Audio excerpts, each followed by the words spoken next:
So I'm director of spinal cord injury research, but there's multiple groups doing spinal cord injury research. You'll hear from people here at mobility and rehabilitation engineering, neuroscience or neuropsychology are also looking at cognition. Our group, I like to say, our spinal cord injury research group is doing a holistic approach to the whole individual with spinal cord injury. A lot of times with spinal cord injury, people focus on the mobility aspect, the ability that people can't walk anymore. Now that's important.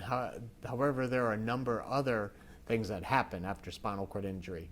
Secondary medical complications, we often call them. There's loss of bowel and bladder function. People are prone to other medical complications. So in 2006, there was this kind of a redefinition of the cure of spinal cord injury.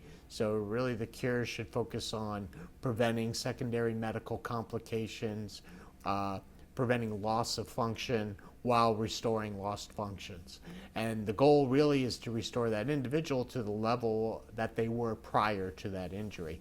So if we can get them as close to that every day, then we're doing something for them. So within my group, there are basically, I would say, 4 or 5 areas of research. One, Dr. Amanda Botticello is looking at the impact of the environment, the impact of the community on the person with spinal cord injury. So that individual may go home after they've been hospitalized, trying to reintegrate back into the community, but if they don't have an accessible environment for which to live in, then they're not going to get out of the house. If they don't have accessible transportation, they're not going to be able to go places. So she's looking at the impact of the environment on that individual. Dr. Denise Fife is looking at healthcare disparities. So we know that people with spinal cord injury themselves are a disparate group, meaning they don't necessarily get the health care that everybody in the United States gets. We know that African Americans, certain racial and ethnic groups also do not get the health care that they need. So as well as people who come from impoverished areas.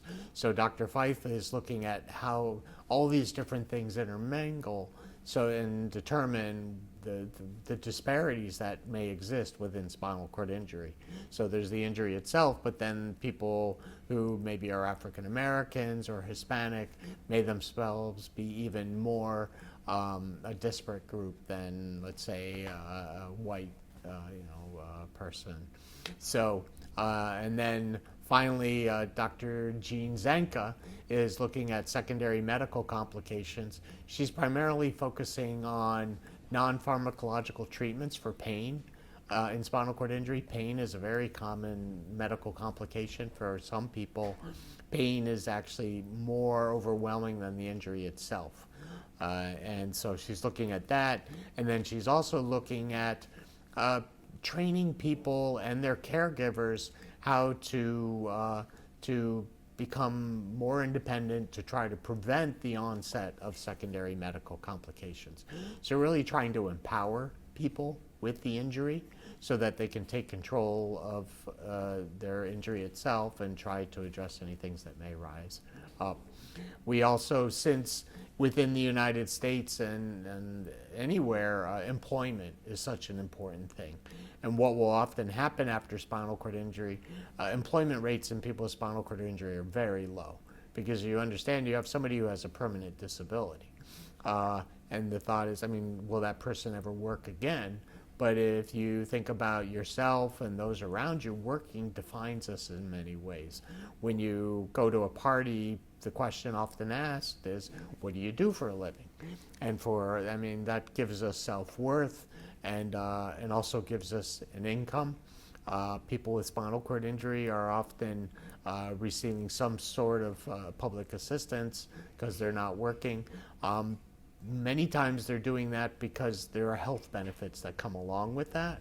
And because of their permanent disability, it's important that they get those health care benefits.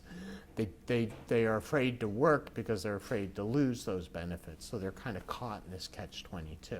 And then finally, I'm focusing more recently in the area of regenerative rehabilitation. So people have heard about regenerative medicine. So really that's a type of research to or focus on having the body somehow using the body's own ability to heal itself, to augment that either through cell-based therapies or tissue-based therapies. So that's regenerative medicine. You combine that with rehabilitation science, rehabilitation, and you can augment that. So you, let's say, do some sort of intervention with cell-based or tissue-based therapies. You then add rehabilitation to that to help improve the outcome.